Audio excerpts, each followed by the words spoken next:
we were stealing to eat like a lot of the time. It didn't make us like, oh, we're not making any money from parkour, like we should focus our energy into something else. Like, no, we were training harder than ever around that time.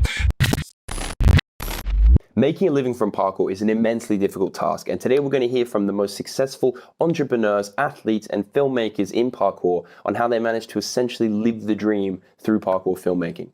We're going to talk to the guys behind these culture-building films and get into some contradictory opinions on the best way to make a paid parkour film. Then the boys from Storror are going to break down their difficult route to a full-time career as parkour filmmakers while keeping in perspective what's most important to them. And finally, we'll be getting into some cheeky inside info into the next feature-length projects that all these three teams have planned. I've also thrown in some cheeky exclusive previews from each of the films to hopefully inspire you to go watch them if you haven't already. But first, as feature-length parkour films have been such a huge part of their success, let's ask Storror and Motus what they think makes a film worthy of being pay-per-view. Length would always play a part because, like Nate Weston's Skull Chatter, for example, when he was going to release that, I didn't know how long that was going to be. And then when it came out and it was like 5 minutes long, because it was a YouTube piece, I didn't have any, I was like, oh, it's 5 minutes or whatever, but I wasn't disappointed. If it'd been like, oh, this is $6 or something, I would have been like, oh, a little bit short. Like you can see there's a lot of physical effort has gone into it, but I think subconsciously the market wants to pay for something that feels kind of weighty. Yeah, you need an experience out of it. Like even when you pay for a coffee, you sit down, you enjoy it for at least half an hour, you know? Exactly, yeah. I mean, you look at like a Storror vlog now, they're like 25 to 30 minutes long, and that's one day. Yeah. Technically, you could go and film a shit like 4 or 5 days of content, refine that a bit and put out something that was 45 minutes long and sell it. But I think there has to be that kind of perceived like, okay, these guys have done something that is of value. And I think, to be honest, the bare minimum is really like almost what we did with Soul Destroyer and like Breach and things. It's kind of like a couple of short trips. Go on. Oh, you're wet, mate. You're fucking wet. Go on.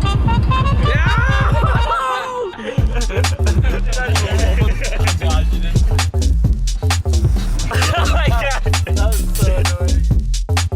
Oh.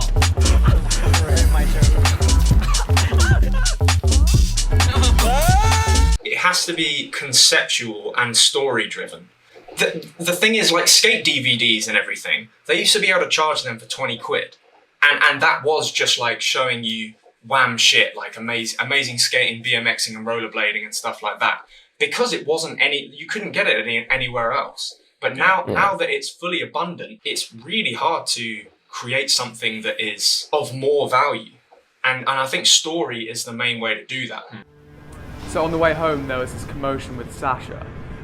He got pushed into a moped and the moped like fell down this concrete slope. We're sprinting off like, oh shit, what have we done?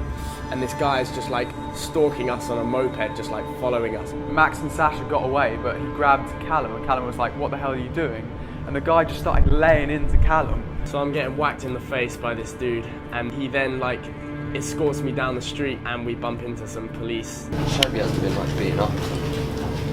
All of us assumed he must have been arrested. You got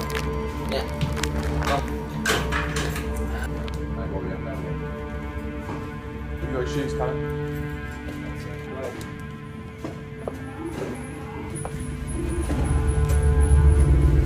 Making long form content is so attainable and all you've got to do is hold yourself to a certain level of standard to put out something that people will put money behind. And I think we need to celebrate that because even if you fucking don't like it, it's a $5, just buy it to help out. So it's attainable for like smaller brands, for people in less affluent places where like they might just have one Sony A7S or whatever, like and one lens, but realistically you can go out and create something that if you put the effort in is worth that money. Yeah. And to like 3 kids in India or whatever, like they could technically go out and put something together. That all that comes down to is just like filmmaking skills, really, or whatever value you can put in there.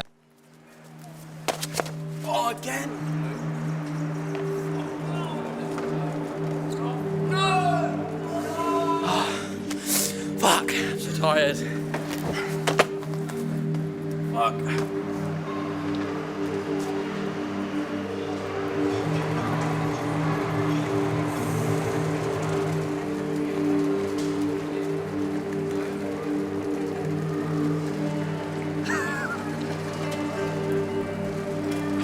you're good.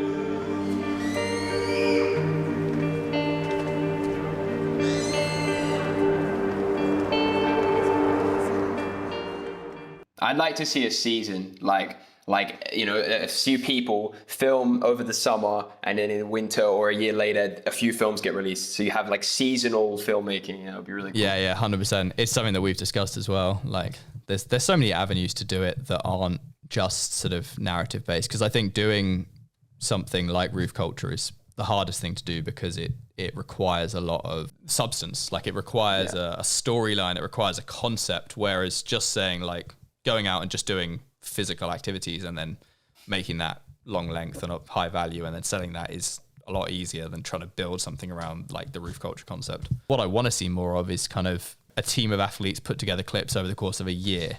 Like, do you know, like a skate park, and it's a year's worth of saved bangers and that kind of thing. And that's like, okay, these guys have saved this shit rather than just getting that instant gratification.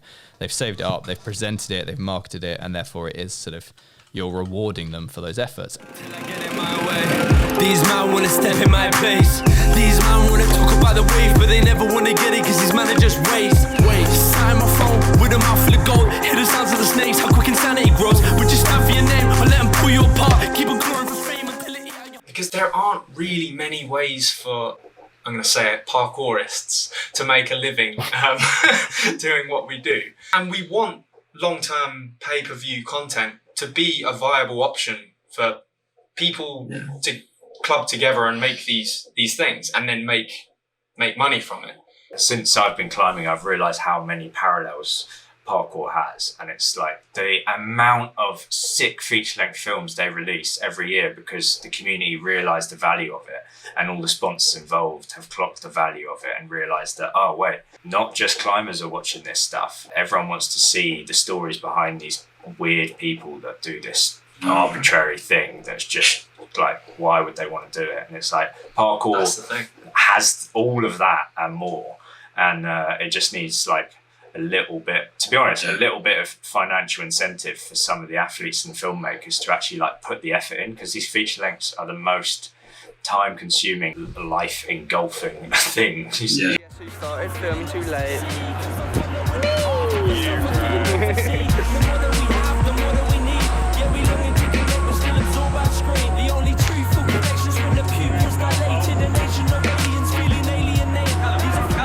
Callum, quick, let's secure it, quick.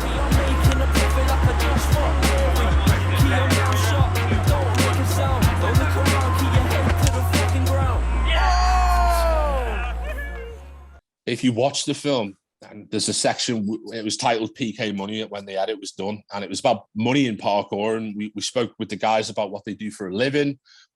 That was my favorite section of the film, narrative-wise. It was mine. Because I felt like it was so important that people understand this, because I've had this revelation, and I've spoken to these guys, and a lot of them are my idols, and now they're my friends. But I realized that they're actually really, really struggling to make a living from the sport. 100%, so it's really, man. I'm glad you highlighted that, you know? Yeah, man. So the point on that really is that one of the key points that was raised, and you see it because it's repeated across a few of the guys, is that it's not this generation, these guys that are doing this now, it's not this generation that are going to benefit from this. It's the next generation. Now, those guys that was chatting Wham are from that next generation. So the irony of being able to sit down and watch that movie, watch that part of the film and listen to what the guys are saying, like, this is not for us, it's for you. And it's not us who are going to benefit from it, it's you. But that's okay. How you can sit there, listen to that, and still have something negative to say. Honestly, you might as well just get a gun and shoot your own foot, because what are you doing? Do you know what I mean? Allow it to grow. Like, in the future, if parkour grows, people could make a good living out of it. But right now, at the age I am, even if I committed most of my time to parkour, I probably wouldn't be able to, it wouldn't be a viable living for me. But I think it's a lot harder than some people think. Especially for me, because I have quite a big Instagram following. People instantly think, like, oh, he must be getting paid like loads and loads just from Instagram, but it doesn't really mean anything. Yeah, it's like you're constantly finding jobs, like payments are quite few and far between for me personally. One thing that I really enjoyed in the Breach film is they had that little section giving kind of a reality check to perhaps some of the younger generation who don't know about making a living in parkour. Yeah. You know, and so obviously yourself, you're one of the few people that have molded yourself a career around it. I mean, what are your thoughts on that to start with? I think it's very valid to put it in because it captures a moment in time, because in, let's say, 5-10 years, hopefully things would have improved. It's a tough one because there's a lot of moral objections to playing the Instagram game or kind of marketing yourself in certain ways. And the type of person parkour attracts typically is the type of person who wants to just do parkour and live their life. The problem is that doesn't necessarily guarantee the best sort of financial income. Yeah, definitely. I've spoken to some of the guys in the breach and some big athletes about this kind of thing.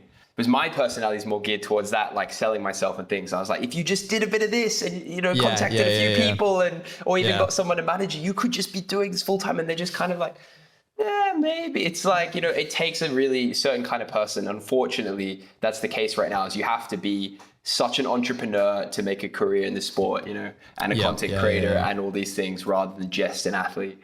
Exactly. You got to be multifaceted, and you've got to basically use whatever leverage you can gain, whether that is like your personality or a following or a certain athletic skill set and things. And it's just, it's how much you use that leverage and how much you sort of, I don't want to say sell out, but because you can become a gimmick, like especially people with certain athletic skills, whether you've got a certain talent. Like, I mean, Dom, for example, do front flips at half the size he does in public places and capture reactions. And he'd probably make more money off of that than he does right now, but there's trade-offs. So it's like... Yeah, I think Kira is the most followed TikToker in Russia. He's like hyper famous now from that. Depressing is the word for that. I think the next generation are going to be the ones that really benefit. They're going to be the ones that really get it, which is cool. But even that's a massive thing in itself. If you're helping the next thing, you're helping the sport, and everyone's going to remember the people that went. It's the legends. The legends. It's hard.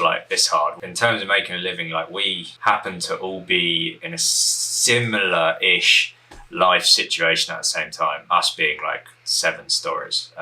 So it was kind of easy to be stubborn about moving on in life and forgetting about parkour as a career. We went through a good few years where a bunch of us were basically being asked by our parents, when you get a job, pretty much. And Max and Benja were cleaners. Callum was in Tesco for a few years. I did a bunch of labouring. We all had funny little jobs that were kind of helping us get by a little bit, but happened to be on YouTube kind of at the right time and put in enough grind at the right time when other people weren't to start making it worth it. We got good backing from the community, so the clothing was really what started keeping us afloat.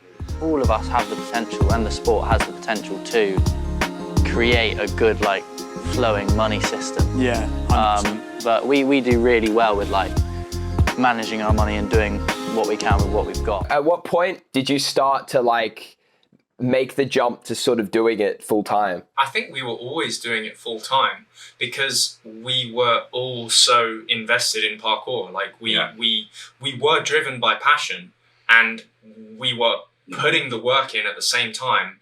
And it's if we follow our passion and be driven by that and what makes parkour interesting, and put enough of the work in to capture it at the same time and sell these clothing things, so long as we can just coast off the bare minimum of what we were making to be able to sustain ourselves, then that passion would keep us going for the foreseeable future, pretty much. Yeah, that's a good point. That's where the focus needs to be on, just this is what I love to do, and then a secondary kind of thing in the back of your head is maybe this could turn into something, but that needs to always be it. Yeah. If you're so focused on this extrinsic reward, this byproduct, then you'll fall out of love with parkour. You won't see the forest through the trees, and you'll be missing this hugely, immensely valuable thing. Yeah. This passion that brought you to the sport in the first place. Not in parkour. I've given up.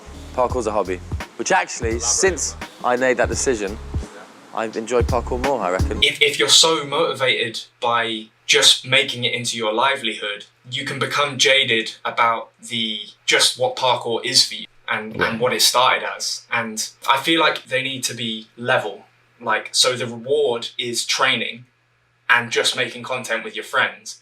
And so long as that's there, the minimal rewards that you get from money should just fuel you, and you should be able to keep going. Yeah, you're living from what you love, and then that should be that. Yeah. And if it never comes, it never comes. You're still having like a brilliant time, but you're so focused on the goal of getting value from parkour and having a fucking sick time with your mates that, like, if it never comes, then that's cool. Like, yeah. Because it's easy to look at us like and be like, right, that's the goal. Those guys are doing it full time, and they've got loads of numbers online. The goal should really be like, oh, those guys are actually still really enjoying parkour. Like they get to train like every day. Yeah, that's the true goal. And like, obviously, like if it becomes your work and you're making enough money from solely parkour, then sure, you can do more parkour. And like, there is sort of more motivation because it's there the whole time. Max and Benj joke all the time that Storror kind of progresses so fast because it's literally all we have to do. Like, it's just all we have to do. Like, it's just think about how to fucking make cool videos and do better parkour. Like, that's it. Like, that's our entire life. Like, that's just... So it's like, that is a fortunate position to be in. We've had so much, like, help from the community and, like, pushed it. But we started by just basically being like, we love this thing so much and we love doing it together so much that we are just going to stick with it until the true like bitter end. Like if it literally gets to the point where like our parents need like decent rent, or we're going to be moving out, or something comes in where it's like, nah, you need to be on a full-time salary, then yeah, maybe we'll peel away. But fortunately, just before those kind of like ultimatums rocked up, fortunately it picked up just enough to hold that motivation for a career, basically.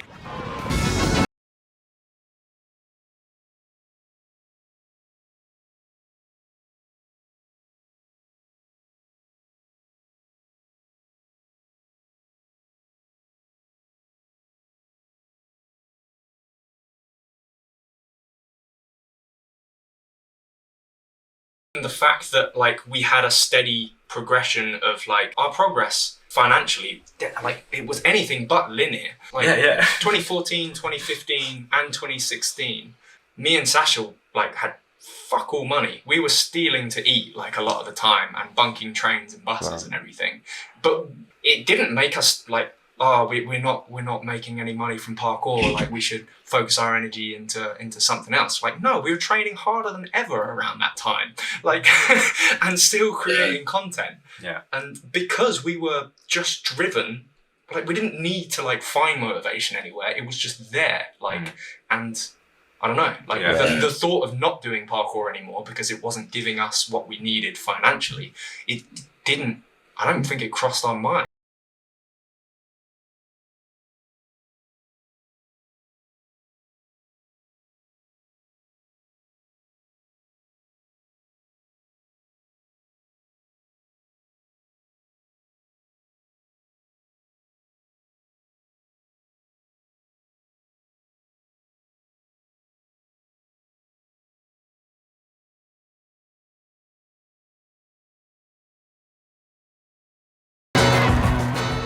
I wanted to ask as well, like on the topic of work, like obviously, you know, you two are the editors, but how do you delegate tasks amongst the team to make this well-oiled machine work?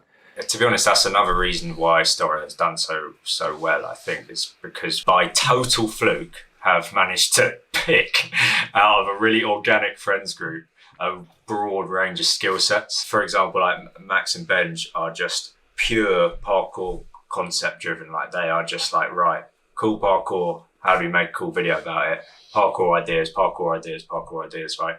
Drew is like, it's long-term stability. How do we make this shit last? Like how is this gonna make us money in a year's time? And how, like, what's the bigger picture? Drew's very good at the bigger picture. And what ties everyone together is kind of like just motivation for parkour, to push parkour, and our sort of like just love for the community and stuff, I guess, because it is just such a massive part of it. Me and Sash on the edits, Josh crazy creative, Callum just like, again, similar to the Caves, pure parkour, just like, it's a lot of the core motivation is around just raw parkour.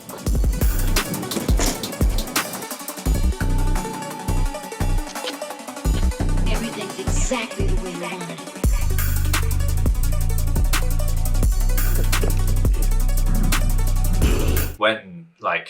we do come like head to head in terms of like disagreements or like shit that one person might lean toward and the other away from. Like it's sort of that mutual respect kind of rolls in, and it's like, okay, we'll sway this way this time, or we'll sway that way the next time, and like we end up just sort of like bouncing around in terms of like who leads the idea or the concept or whatever based on. And these days it's based on like on a track record, basically. Like we know Drew's going to make a good clothing line, so we just let him do his thing. We know that Max and Benji's gauge of a good spot is like spot on, so we just follow them around like all of the locations. We know that Sash can make a banging edit, so we just give that to him. We know Callum's the only one capable of writing a book, so he can do that. Like, and obviously there are wins and losses in that process. Someone does way more work than someone else, but that's what you've got to deal with if you want to stay in a team forever. Yeah.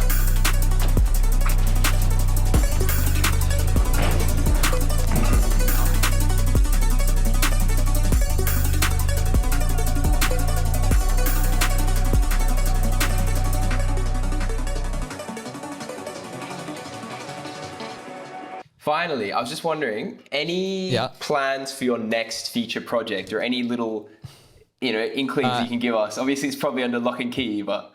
So it's already being edited right now, which is what Keelan... So Keelan... I know the guys basically went on a trip a couple of months ago. I basically am literally... It's wild for me because I am completely hands-off. I haven't even seen half the footage.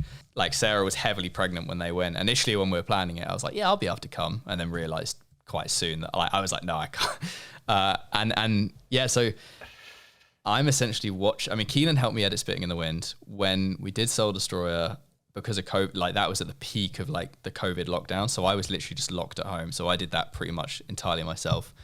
So I'm watching Keelan and Max go through, and this is a more narrative piece, like it's got interview and things in it. So they've been shooting interviews. Okay. I'm now watching them cut interviews and things, and it's just cool because I'm watching, and like I'm sure they will make mistakes and there'll be things that they're not happy with in 6 months' time or whatever. But it's like I know that they're going through that process of like experimenting and trying different things, and they haven't even like I think they're cutting interviews at the moment, so they're not fully into the depths of the edit. But we're hoping for a December release. Like that's the target. I'm just looking and it's 5th of October, and like we'll see. We've got, because we're moving into a new unit and things, there's going to be a lot going on, and I know they won't want to rush it. But yeah, like it's the breached one was a December release, and it was almost a year late. So as long as you release it before October next year, you're doing well. Yeah.